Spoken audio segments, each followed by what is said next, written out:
Calling freelancers, small and mid-sized business owners. When every pound counts, your savings should be working too. Tide's Instant Saver account offers up to 4.22% AER variable, flexible access and competitive returns. So you can grow your money without losing control of it. You don't need to bank with Tide to access their savings account, and unlike other options on the market, you won't need to hold your money with Tide for a fixed period. That means you'll have instant access and free withdrawals whenever you need it. You can get started today with just £1, making it easy to start growing your business savings. Want to know what you'll earn? Tide's clever calculator gives you a clear picture up front. Your money is safe and secure with FSCS protection on deposits up to £85,000, ensuring growth for your business. And if that's not enough, we've got a PoliticsJOE offer for you. Our audience will receive £100 cash back when you deposit £5,000 within the first 30 days of opening your Tide Instant Saver account. Use code JOE, that's J-O-E, JOE. New members receive an annual equivalent rate of up to 4.22% AER variable, free for 6 months. After that, your Tide Plans rates apply. For the full offer, visit tide.co/Joe. T's and C's apply. Rate correct as of May 8th, 2025.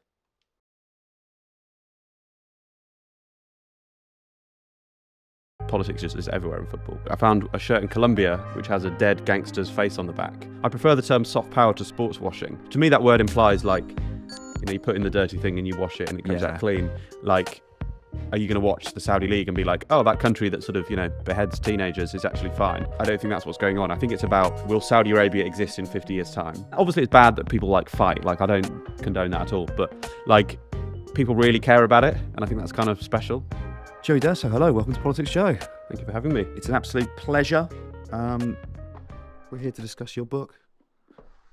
We can both hold it up. Yeah, there you go. Oh, scuffed mine. You've beaten yours. Mine's in mint condition. More than a shirt, how football shirts explain global politics, money and power. For people that haven't read it, what's the core argument? Yeah, so the basic shtick is that football shirts explain the world. Any big topic that we might want to think about. I mean, the most obvious one, if you think about the Middle East, if you think about Saudi Arabia and Qatar, they're told through the shirts of the clubs they own. Saudi Arabia, Newcastle United with Saudi, PSG, Paris Saint-Germain with Qatar, Manchester City and Abu Dhabi. But also there's some more niche, some more obscure stories I found. So I've travelled all around the world reporting this book. I found a shirt in Colombia which has a dead gangster's face on the back because the guy who owned it was a sort of drug smuggling warlord who got killed, and then his son wanted to sort of honour his dead father, so put his face on the back. I saw a guy just wearing that. Touching. Yeah, very touching. And then, all sorts of things. I've got some props here. Excellent. I can talk you through a couple of them if you like. Yes, I would love that. I would love that. So this is... Oh, here we go, yeah. Yeah. Any fans of the Champions League might recognise this logo, and also any followers of world news in the last 2 or 3 years, because Gazprom is, of course, Russia's state gas company, sponsored not just the Champions League, but also this German club, Schalke, based in the city of Gelsenkirchen, which is a very it's like a mining town. It's a very sort of working class club.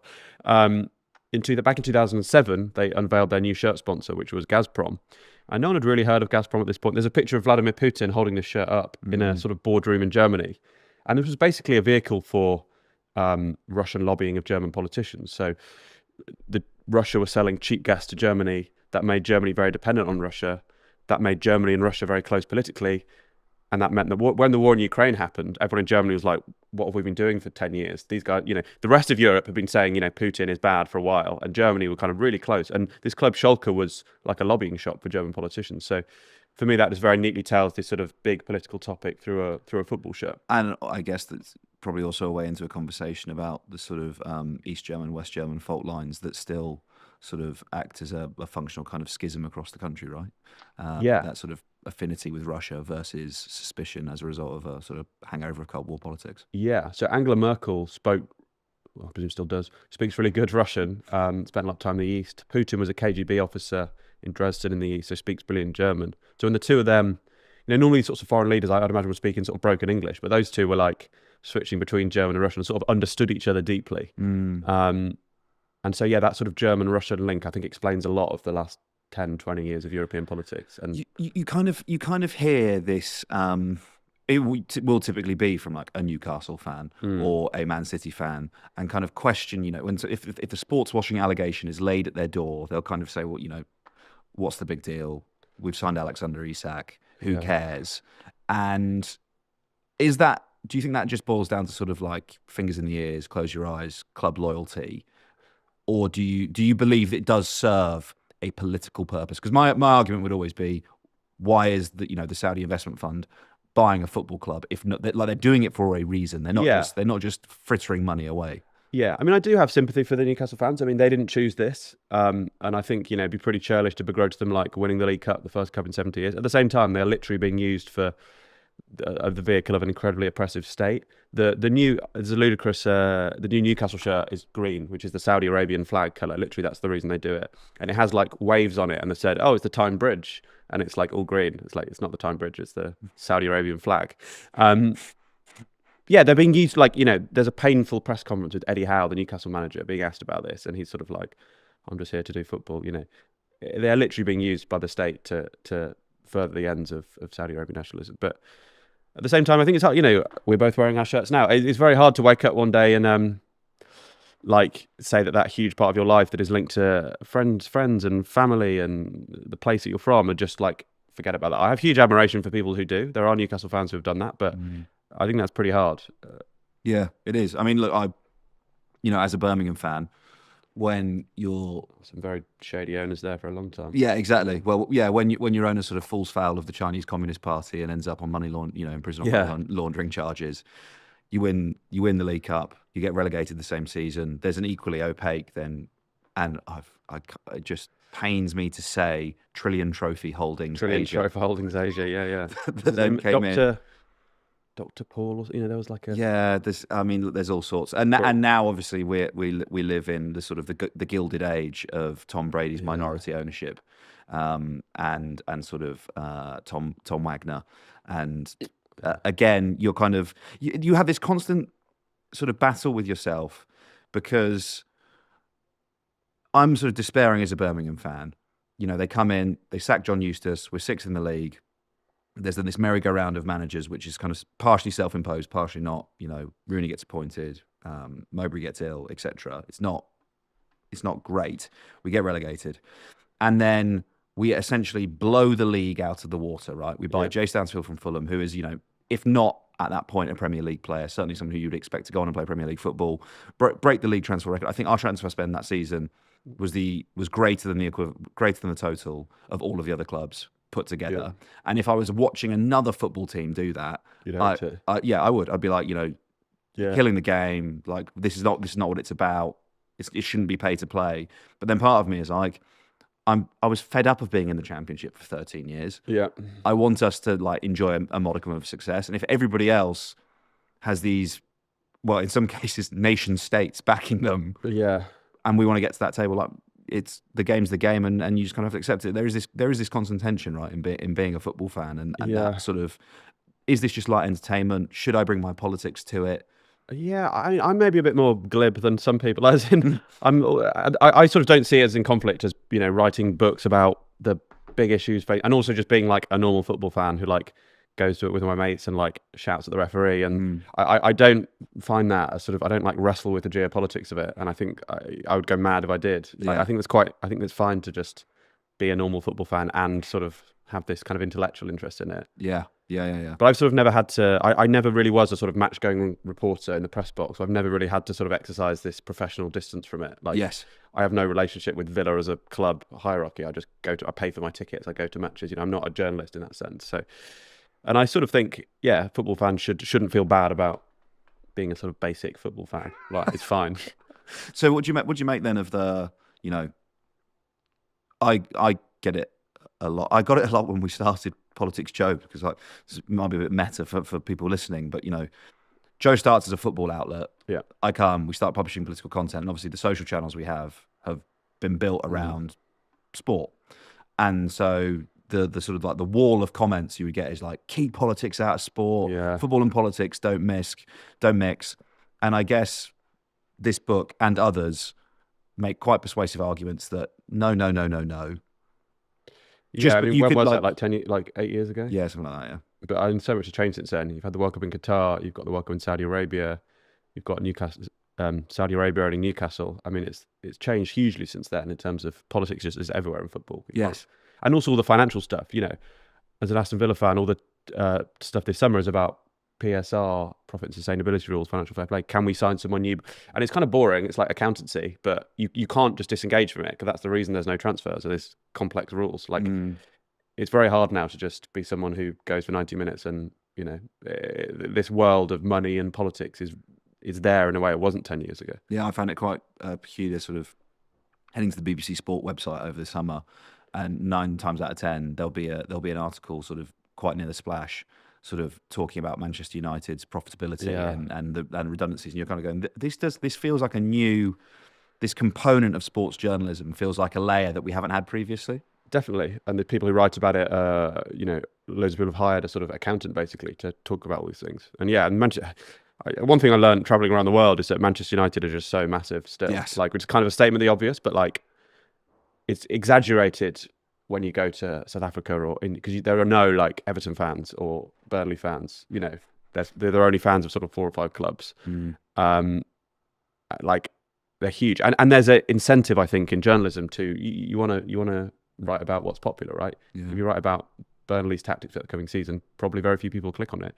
And it's like an order of magnitude bigger when you get to Manchester United. I once did a story when I was working at The Athletic about basically a scammer in Nigeria who was posting fake Manchester United transfer stories, and then he was writing Erling Haaland, Kylian Mbappe are signing for Manchester United, a sort of AI image of it, and then the website just had a load of Google adverts on it. And I just called this guy, chatted to him. He was very happy to talk to me. Said he was about $2,000 a month, which I think where he lived was a very good income. And basically, he was telling me that people in Nigeria, Manchester United fans, of which there are a lot, just wake up in the morning and Google Manchester United. Not like we would, I don't know, go to social media or go to a particular app or YouTube. They just search Manchester United on Google, and if the top result is Kylian Mbappe going to Manchester United, lots of people click on it. He makes some money. I mean, very clever guy. I was quite impressed. But I was surprised his sort of willingness to kind of he was a student. He's 20 years old. Fair play. It happens, if you're ever in a sort of more far-flung corner of the world where you don't have a great deal of sort of shared language between the two of you. Yeah. Get in a cab and a taxi driver says, where are you from? And you say England. Quite often, the next thing they say is, "Oh, Manchester United." Yeah. It is a global brand, and regardless of sort of the quality of the football or the miserable season they had last year. Yeah, that's the thing. I think it takes years for. I remember I was in Colombia when Chelsea were at their lowest ebb. They were sort of really bad for a while, about 18 months ago. And Chelsea shirts everywhere. And I was like, do these people not know? They've just lost against, at home to Burnley or whatever. And they don't probably. In the same way, if you wear a Real Madrid shirt in the gym, you don't know what the result is. It's just this sort of huge brand, which Chelsea, won the Champions League twice in the last 15 years. And it would take decades for that to sort of fade out, if that makes sense. Yes. If Manchester United had 10 terrible seasons, you might see that change. But one really doesn't touch the sides. Yeah. In view of the props we have available to us, I wonder if you could talk about how kind of the shirt can be this thing that fans and people project, maybe their fears, their values, or even a sense of national identity onto a shirt. Do we have something here that we could scoop out and you could talk about a little bit? Definitely hopes and fears and national identity. I mean, the Catalan nation which is obviously part of Spain, and Barcelona Football Club are deeply linked. This is an interesting shirt because Barcelona. So this is a shirt probably worn by the greatest football team of all time, which is the sort of 2010 era. Messi, Xavi, Iniesta, Pep Guardiola. UNICEF is, of course, the United Nations children's charity. Great cause. A few years before this, for a long time, until 2006, Barcelona had no sponsor. They were the only prominent team in the world not to. It was part of their Més que un club, more than a club. We're above the grubby finances of all our rivals. We're this sort of grand, it's almost like a social club. It's like a democracy. Barcelona is. It has associates and members. The 2006 they won the Champions League. They beat Arsenal in Paris.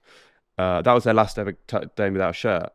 I think Messi was on the bench that game. It was like baby Messi. Messi won 4 Champions League Barcelona. The next season, this appeared. And I think Barcelona paid UNICEF for the privilege. They paid them a couple of million euros. So this was like an incredible charitable gesture. Got this name out in front of everyone in the world. That was there for sort of 4 or 5 years. And then suddenly, it was the week that Qatar was awarded the World Cup, which, don't you remember that mad day, December 2010, Qatar and Russia at the same time awarded the World Cup, and it was a huge shock to everyone. There's that famous Sepp Blatter taking out the envelope and going, Qatar. Yeah. That same week, Barcelona announced they were ditching UNICEF and having the Qatar Foundation on their shirts, which I think the Qatar Foundation is sort of a charity, but it's also like an arm of the state. And they basically admitted it's just about having the word Qatar on that. And also, like, charities don't normally pay loads of money. It was the biggest sponsorship deal in world football. Within a couple of years, that became Qatar Airways. So the airline of a very autocratic, repressive Middle Eastern state. So in the course of 6 years, you've gone from no sponsor to UNICEF to Qatar Airways, which sort of tells a lot about the way that modern football... Because as Barcelona, they just couldn't compete, right? They needed that sponsorship to compete with Real Madrid, to compete with the English teams in the Champions League, as the TV money just kept going up and up and up. Yeah, some in the office occasionally, I think it's the 2010-2011 Champions League final. We'll Manchester just United. yeah, and we just pull up the team sheets Yeah. and just go, fucking hell. Yeah. What? It's almost like a World 11 that both teams, I mean, are exceptional, but it's like, Yeah, and you had like Pete Rooney. Yeah. yeah, it's kind of like primo, I think, for, men in their kind of 30s. It's like prime nostalgia, like when the game was beautiful, maybe. We're obviously talking in the wake of the Lionesses winning the Euros. Yeah. Speak about women's football a lot in this book. I went to the final 3 years ago at Wembley. Great day out. The storyteller is one of Mary Earps, who, of course, hasn't aged that well because she was dropped, then withdrew from the team, and Hannah Hampton is the new English goalkeeping hero. Yeah. But the story I tell in the book is how, which is kind of something I vaguely knew. I've been to the National Football Museum in Manchester.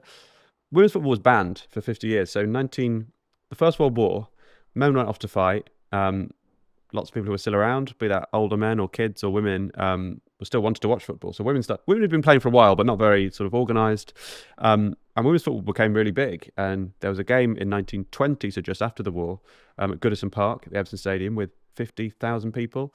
It was huge. It was growing. And then suddenly, overnight, the FA banned it. And you can see in the National Football Museum, and the tagline is "not suitable for females" was their justification.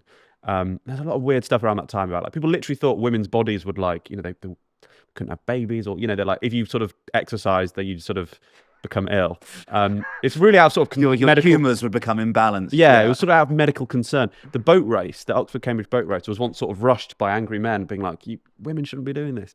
And at the same time, all around the world, countries banned women's football. The FA ban was like FA-affiliated grounds couldn't host games, so women could have a kickabout in the park, but it killed women's football for 50 years until 1970. And is it right to interpret that as, women's football as maybe not a commercial product, but as a kind of a challenger or rival to the men's game? You should understand it in that frame. Yeah, and I think it's all good to bear in mind. Like, women's football, comparing it's stupid. Like, women are different to men. Like, they're smaller. Obviously their peak speed is slower. It's a different game, and in some sense, it's more tactically interesting because it's less quick. Like, it's more of a sort of chess game, whereas the Premier League is just so fast.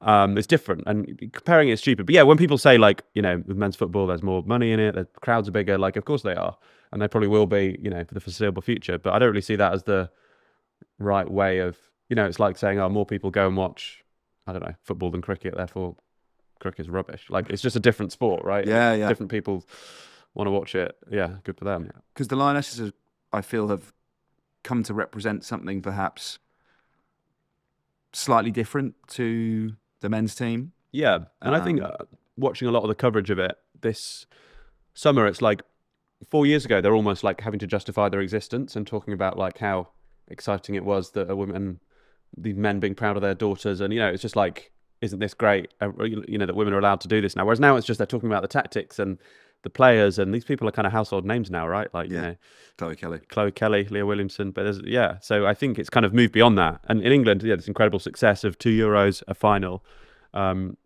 It's just, I think it's here to stay. That last, the final you went to it was 2022, yeah. 22, yeah. I feel like it had a degree of kind of sort of politics. It was charged a little bit, and actually, if I think about this Euros, you can kind of make a similar argument, right? The sort of decision not to take the knee, sort of the racial abuse of Jess Carter, Yeah. and I wonder if you could just talk about the kind of the significance of that 22 final, and then sort of how politics as it sort of remains infused in the women's game through to the one we've just had. Yeah, well, I think there's always been a lot more sort of activism in the women's game. You've got Megan Rapinoe in the US who sort of picks fights with Donald Trump. I mean, loads of them are like LGBT, right? Like in all teams, it's just a massive part of women's football, which means inherently they want to talk about human rights and gay rights and whatever else. So it's had that, and men's football is kind of the opposite, right? Like these household name England players, we don't know what they think about anything, probably nothing. I don't think they get up every day and talk about human rights, like nor do most people. But I think if you're a gay footballer, and also like women's football, you sort of had to fight for your rights when these girls were kids. They've all got stories about playing in a boys' team and then someone told them not to and whatever else. So it's fused with this kind of activism. And, hopefully in 20, 30 years' time, it won't need to be so much. They'll just be like, I think that we're kind of getting to that point that hopefully like little girls now, if they're playing football, it won't be some sort of human rights struggle. It's just something they do. Yeah. I think there's a degree of projection as well, because I saw Chloe Kelly in her post-match interview. She says she's effusive. She's obviously like high as a kite on the win, and she says something like, I'm just so proud to be English. Yeah, and she says something else like about I think I don't miss twice. I think someone talking about the penalty. Yeah. It's like a brilliant interview, and like she is iconic. It has I to thought be you said. kind of leapt on that as if it's some sort of like No, they did. Yeah, ethno-nationalist. It's like, yeah, they were like, I think like Jenrick. I will say I don't think he was projecting like No, that, yeah, but other people certainly were, and I found that quite interesting because I thought, I don't know Chloe Kelly's politics. I don't want to project them onto her, but at the same time, when she made that statement, I wasn't taking that as a political statement. Mm-hmm. I was taking that as I am proud to represent my country, and we've just won probably the sort of the second most premier sporting competition we can possibly win. Yeah. But it can nonetheless. Political actors will try to weaponize. They will try to project. They will try to sort of place the framing of their own politics over the top of it, even if necessarily that's not what's being said at all. Yeah, and I think maybe part of that is they haven't had this sort of media training that if you're a man playing for England now, you'd have had, if someone puts a camera in front of you, you'd have had it trained almost from birth to say nothing interesting, because it's horrendous. I hate it. It's so boring. Yeah, of course. And some of these sports documentaries are just so boring because, and I'm sure maybe off camera they're interesting guys. I have in my time interacted with, done sports journalism, and what you see in front of camera is often not the full package. But the women, 3 years ago, Chloe Kelly, like no one had heard of her, and she was an adult then and was just mouthing off. Good for her. It's a lot more. It's kind of refreshing in a way. Yeah, I love it. There was a lot of talk of legacy as well after that final. How will this change the women's game? Do you think that's materialised in the way that perhaps people anticipated or hoped it would? Yeah, and I think and I'm not someone who writes about women's football on a regular basis, and those people who do are always very much like they don't like this sort of narrative of isn't everything amazing now, because it's not. And actually like attendances go up in the year that there's a big tournament and then fall the following year a bit. So it's like, and some like Blackburn just ditched its women's team recently, like outside of the WSL and the real top, like Chelsea and Arsenal are way ahead of everyone else. Even like Manchester United play at like this sports village like 10 miles outside, so it's hard to get to. Like Arsenal like play at the Emirates and sell out a lot. It's amazing, but those small number of clubs are far from the rest of them, and there's huge problems with women's football still and financial imbalances. But yeah, I think it's kind of changed forever now. I think it's just on a growing trajectory, which might be kind of bumpy, but I think will be a hell of a lot bigger in 20 years' time than it is now. The FA presumably has an image that they want the various England teams to kind of project out into the world. Yeah. Could you give us a sense of what the FA wants the England team to represent, and maybe specifically with kind of a sort of post-2018 lens applied to it? Yeah, I suppose there's sort of a nice bunch of lads, which I think is like broadly true. Like, there are definitely wrong uns in among there, but like, I remember like the teams of sort of, it was probably on paper a much better team. Someone actually asked me the other day, like, what was your greatest moment as a football fan? And I had to think about lots of great moments in person at Villa, but what I thought of was England against Colombia on penalty in 2018. I wasn't there. I was in a pub in London.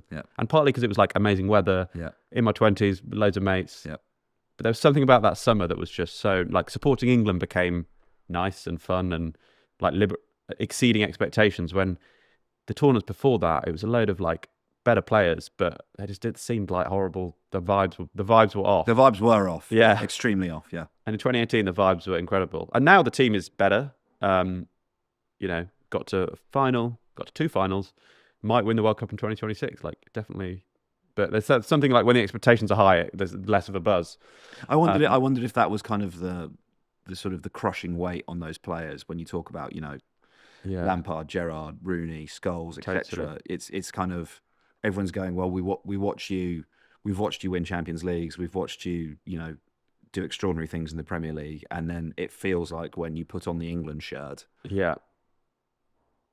it's almost like someone just slightly turned it down a little bit. Do you know what I mean? Yeah, but also international football is just so you get like a chance every 2 years, and if you have a bad half an hour, that's it. Whereas in a league, as a club, if you have a shocker and you lose at home a game that you shouldn't, you've got next week to make it up. Or even if you crash out of a tournament, you can try and win it next season. So it's so much on these very small number of events that your entire career can, Yeah. It's really interesting that the kind of the balance between, if you're trying to, let's say you're trying to project soft power in the world, what's the best way to do it? Is it with an international team? Is it to do with a national, with a sort of regular, domestic side?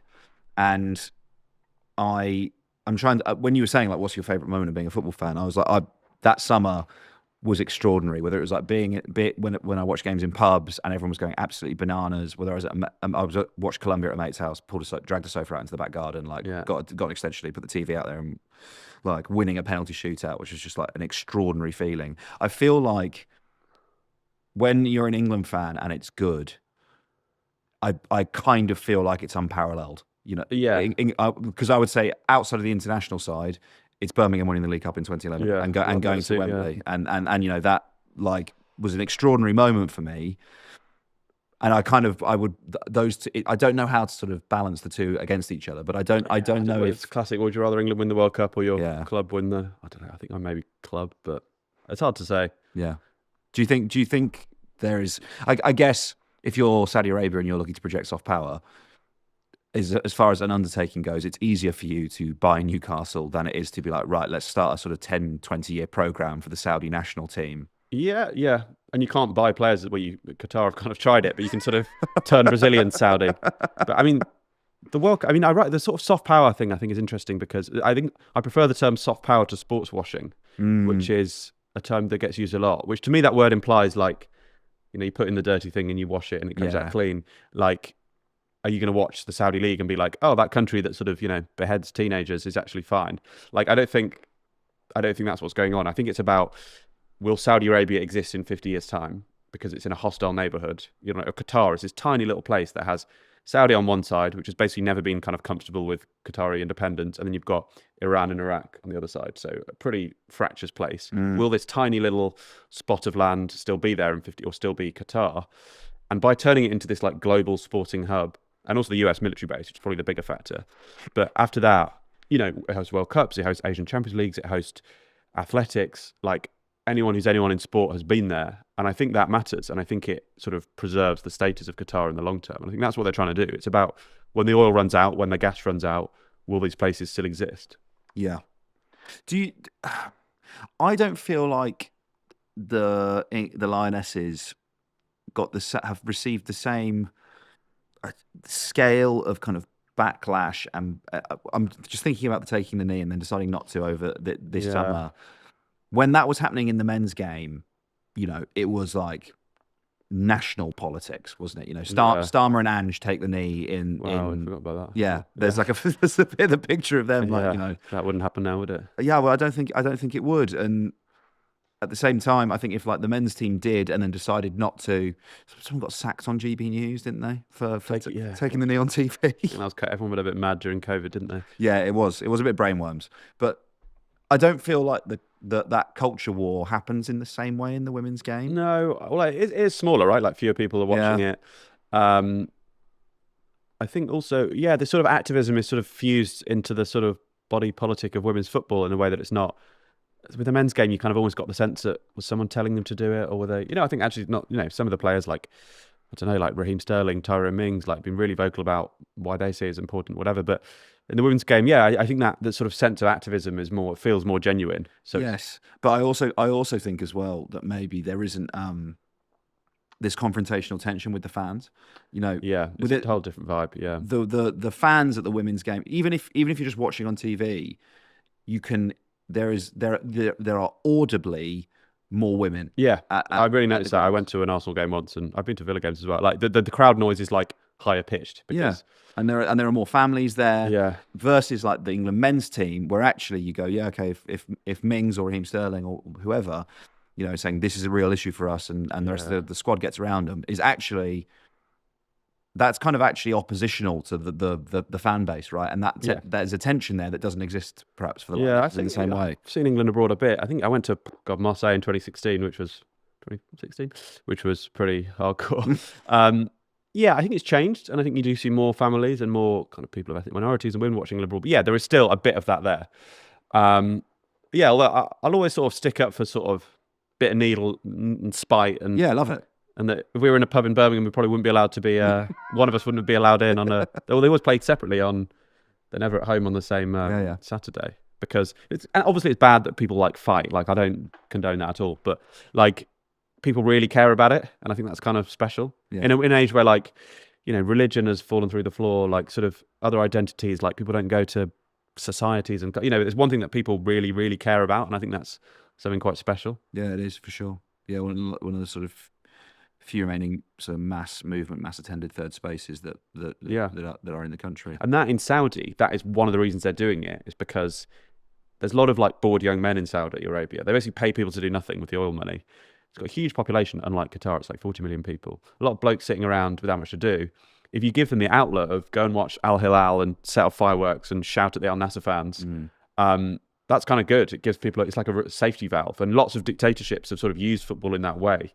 They'd rather they were doing that than, and there's sometimes some interesting like anti-government, even in China there was some sort of light anti-government protest at football, but when it's in the grounds and it's quite controlled, kind of contained. Yeah, but you'd never do that like in the street. You'd just be instantly arrested. Yeah, interesting. Do you want to give us another shirt? Yeah. So this is, do you recognise this one? I can't say I do. So it's Parma, Italian club of the 90s. So they had like Gianluigi Buffon, Hernan Crespo, loads of great players. A real sort of 90s nostalgia team. You'd see sort of hipsters in London, five-a-side leagues wearing this. Cannavaro on the back, of course, won the World Cup as classy Italy captain. So Parmalat is a dairy company that's a massive fraud, basically. So the guy who owned the club also owned Parmalat, which is this huge kind of dairy conglomerate across Italy. Parma is the home of Parmesan cheese, prosciutto, ham, the sort of food basket of Italy. His whole company was fraud. There's a black hole in the accounts. He was hiding like $4 billion. It was just like fake money. You know, it gets kind of complicated, but he just made up the company had more money than it did. The whole thing imploded. And for me, it neatly tells the story of the links between football and crime, like, which are very often criminals by football clubs for money laundering, for reputation laundering. And I think fundamentally because football is like glamorous and cool. Like Roman Abramovich owned Chelsea and lost $2 billion. You know, people look at it, there's loads of money in football. These rich guys, people sometimes think the rich guys are like making loads of money from football. They're usually not. They usually lose it. They're spending their money on football. Roman Abramovich spent $2 billion turning Chelsea into one of the best teams in the world. Why did he do that? Like, we can't look inside his head, but it made him really famous. He owned this thing that was glamorous and cool that he could take his mates to. When he did some business deal on the other side of the world, people will be like, you're the Chelsea guy. Also, it made him really famous, which I think is probably useful if you're a billionaire Russian oligarch that people might want to, you know, a lot of those guys fall out of windows, right? Why is that? Why are there always railings underneath the windows as well? You know what I mean? Like, if very clumsy, very clumsy. Yeah, I mean, obviously, yeah, sort yourself out. But also, you're a billionaire. Like, get the railings removed, man. Yeah, do yourself a favor. But if you turn yourself into an international celebrity, it's probably harder to, you know, that's kind of a bit more sus. Yeah, for sure. Obviously, there's clearly there's twin tracks here. There's sport and there's politics.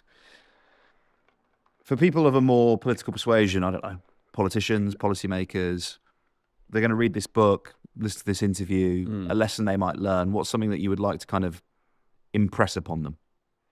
What's the lesson that's available for them? Yeah, I think it's that like football is just sort of the biggest thing in the world, and more so than it was 20 years ago, particularly in England. Like if you talk to anyone like who, I know people who are like British diplomats who travel, like everywhere you go, people would talk to you about. So it's this incredible vehicle for like Britain, I suppose, and you know, but it's also a thing that lots of authoritarian states are now buying up.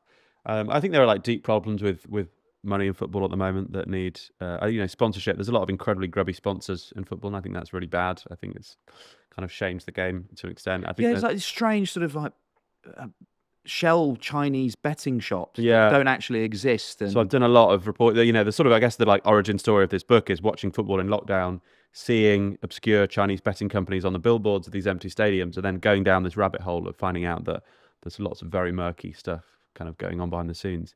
I think the sort of top level of English football is at quite a dangerous place with money and it just becoming completely removed from the rest of the pyramid. like Morecambe, for example. Yeah, Sheffield Wednesday. Yeah. Are really on the brink at the moment. No, I think that's really concerning. And I think these clubs mean so much to places, to Morecambe or to Sheffield, that, yeah, I think not everyone who doesn't, it might be like it's the biggest thing in that town, right? It's the place where people gather. People probably don't gather at church anymore. They gather at football. And I think it's different from any old company that can just go bust and whatever. It matters. It's a community. It's part of the community. I think football is like, and one thing that people sometimes don't realize is that lower league football in general is booming. Like attendances are up. Attendances are like double what they were 15 or 20 years. Because you can afford to buy a ticket, right? Yeah. And it's like the Premier League hasn't killed it. The Premier League, I think, in many ways has helped it because people like watching Liverpool and Man United on TV, but it's very like removed from their daily lives. It's too expensive. They can't get a ticket. But you can go to the thing down your road and get something that's slightly different. It's like lower quality, but you can go with your mate and stand and hold a beer if it's non-league and whatever else. It's a complementary product, not a sort of substitute product. Yeah, it's interesting. Joey, thank you so much for coming in, talking about the book. I really recommend it. I mean, you've got some brilliant some brilliant names attached to the front cover and on the back as well. More than a shirt. All good booksellers and the bad ones. Joey D'Urso. It's joint QVC. I like both of us holding up at the same time doing our impression. QVC. God, I haven't thought about QVC in a long time. Here she is. Joey, thank you so much for coming in. I really appreciate it, mate. Thank you. Yeah, thanks for having me. Thank you. Thanks to Tide and their instant savings account for sponsoring this week's podcast. Don't forget, new members receive an annual equivalent rate of up to 4.22% AER variable, free for 6 months. And if that's not enough, we've got a PoliticsJOE offer for you. Our audience will receive £100 cash back when you deposit £5,000 within the first 30 days of opening your Tide Instant Saver account. Use code JOE. For the full offer, visit tide.co/Joe.